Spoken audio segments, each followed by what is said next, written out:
বন্ধুরা তোমাদেরকে আখিস্মিতা টিউটোরিয়ালসে স্বাগত জানাই। তো বন্ধুরা আজ আমি তোমাদের শেখাবো কিভাবে তোমরা এই ধরনের নিউ লিরিক্স স্ট্যাটাস ভিডিও খুব সহজেই এডিট করতে পারবে।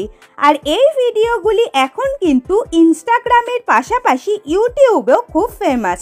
তাই এই স্যাড স্ট্যাটাস ভিডিওটিকে প্রপারলি বানানোর জন্য এই ভিডিওটিকে লাস্ট অবধি অবশ্যই দেখো। আর এই ভিডিওটির সমস্ত মেটেরিয়াল তোমরা আমার ডেসক্রিপশন বক্সে পেয়ে যাবে। তো চলো বন্ধুরা ভিডিওটিকে শুরু করা যাক। সবার প্রথমে ব্যাকগ্রাউন্ড ভিডিওটি তৈরি করার জন্য ইনশট অ্যাপটিকে ওপেন করে ভিডিও থেকে নিউতে ক্লিক করে ফটো সেকশানে গিয়ে নটি ফটোকে সিলেক্ট করে অ্যাড করে নিলাম। এরপর ভিডিওটির ক্যানভাসকে করে দিলাম 9:16।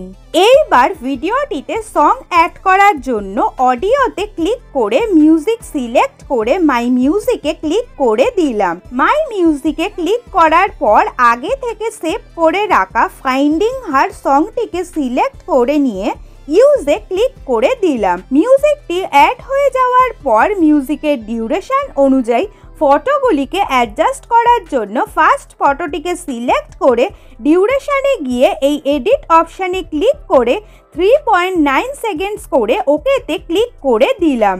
এরপর অ্যাপ্লাই টু অল করে প্রত্যেকটি ফটোর ডিউরেশনকে 3.9 সেকেন্ডসে সেট করে নিলাম। এইবারে ফার্স্ট ফটোটিকে মিউজিকের বিট অনুযায়ী 2.4 সেকেন্ডসে করে দিয়ে দেখতে পাচ্ছি ভিডিওটির বাকি ছবিগুলি বিট অনুযায়ী ম্যাচ করছে। শুধুমাত্র লাস্ট ফটোটিকে অ্যাডজাস্ট করে দিলাম 4.9 সেকেন্ডস।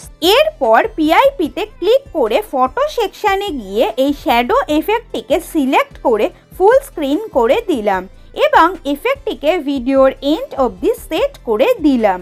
এরপর এই ফটোগুলিকে একের পর এক এইভাবে এফেক্টের মধ্যে অ্যাডজাস্ট করে নিলাম। তো বন্ধুরা তোমরা দেখতে পাচ্ছ সবকটা ফটো অ্যাডজাস্ট হয়ে গেছে। এইবারে আবার দুবার পিআইপিতে ক্লিক করে ফটো সেকশন থেকে বাটারফ্লাই এফেক্ট পিএনজিটিকে অ্যাড করে ভিডিওর এন্ড অবধি সেট করে এই রকম ফটোর ওপরের পজিশনে সেট করে নিলাম। এরপর আবার দুবার পিআইপিতে ক্লিক করে ভিডিও সেকশনে গিয়ে লিরিক্স ভিডিওটিকে সিলেক্ট করে ফুল স্ক্রিন করে ব্লেন্ডে গিয়ে স্কিনকে অ্যাপ্লাই করে দিলাম। তো বন্ধুরা আমাদের লিরিক্স ভিডিওটি অ্যাড হয়ে গেছে, তবে এটিকে ভিডিও অনুযায়ী এইভাবে আমি একটু অ্যাডজাস্ট করে নিলাম, আর যার ফলে তোমরা দেখতে পাচ্ছ ভিডিওটি আরও সুন্দর দেখতে লাগছে। তো এরপর এই ব্যাকগ্রাউন্ড ভিডিওটিকে গ্যালারিতে সেভ করার জন্য এক্সপোর্টে ক্লিক করে রেজলিউশনকে 1080p এবং ফ্রেম রেটকে 60 fps করে এক্সপোর্টে ক্লিক করে দিলাম। এইবার মেন ভিডিওটি তৈরি করার জন্য ইনশট অ্যাপটিকে ওপেন করে ভিডিও থেকে নিউতে ক্লিক করে ভিডিও সেকশনে গিয়ে সেভ করে রাখা ব্যাকগ্রাউন্ড ভিডিওটিকে সিলেক্ট করে অ্যাড করে নিলাম।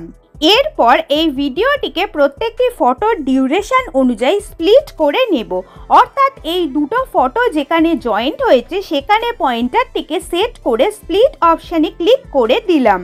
এই সেম ওয়েতে আমি বাকি ফটোগুলিকেও স্প্লিট করে নিচ্ছি। তো বন্ধুরা তোমরা দেখতে পাচ্ছ ফটোগুলি স্প্লিট হয়ে গেছে।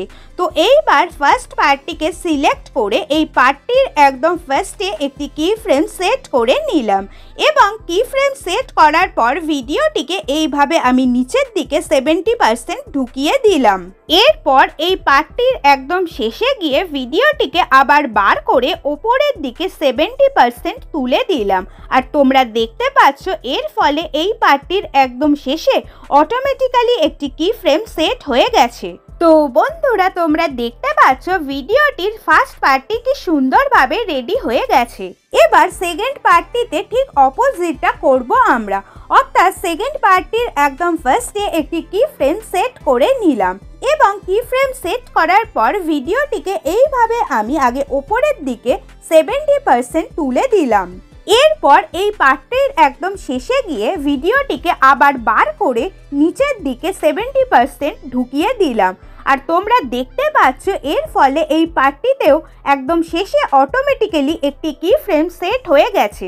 তো বন্ধুরা তোমরা দেখতে পাচ্ছ ভিডিওটির ফার্স্ট এবং সেকেন্ড পার্টটি সুন্দরভাবে রেডি হয়ে গেছে। ঠিক এই সেম প্রসেসে আমি বাকি পার্টগুলিকেও রেডি করে নিচ্ছি। রেডি করে নেওয়ার পর তোমরা দেখতে পাচ্ছ আমাদের ভিডিওটি কি সুন্দরভাবে রেডি হয়ে গেছে। তবে এটিকে স্প্লিট করার জন্য ভিডিওতে থাকা মিউজিকও বারবার স্প্লিট হয়েছে। তাই আমি এই মিউট ক্লিপ অপশানে প্রেস করে প্রত্যেকটি ক্লিপের মিউজিককে মিউট করে দিয়ে আবার পুরো ভিডিওতে সং অ্যাড করার জন্য অডিওতে ক্লিক করে মিউজিক সিলেক্ট করে মাই মিউজিকে ক্লিক করে দিলাম। মাই মিউজিকে ক্লিক করার পর আগে থেকে সেভ করে রাখা ফাইন্ডিং হার সংটিকে সিলেক্ট করে নিয়ে ইউজে ক্লিক করে দিলাম। তো বন্ধুরা তোমরা দেখতে পাচ্ছ কি সুন্দরভাবে আমার ভিডিওটি রেডি হয়ে গেছে। তো এরপর ভিডিওটিকে গ্যালারিতে সেভ করার জন্য এক্সপোর্টে ক্লিক করে রেজলিউশনকে 1080p এবং ফ্রেম রেটকে 60 fps করে এক্সপোর্টে ক্লিক করে দিলাম। তো বন্ধুরা তোমরা দেখতে পাচ্ছ ভিডিওটি কি সুন্দরভাবে গ্যালারিতে সেভ হয়ে গেছে। তো বন্ধুরা তোমাদের সাথে আজ যে ভিডিওটি শেয়ার করলাম সেটা যদি তোমাদের ভালো লেগে থাকে তাহলে অবশ্যই এই চ্যানেলটিকে সাবস্ক্রাইব করে দিও এবং ভিডিওটিতে অবশ্যই লাইক কমেন্টস করে ভিডিওটি সবার সাথে শেয়ার করে দিও। Thanks for watching.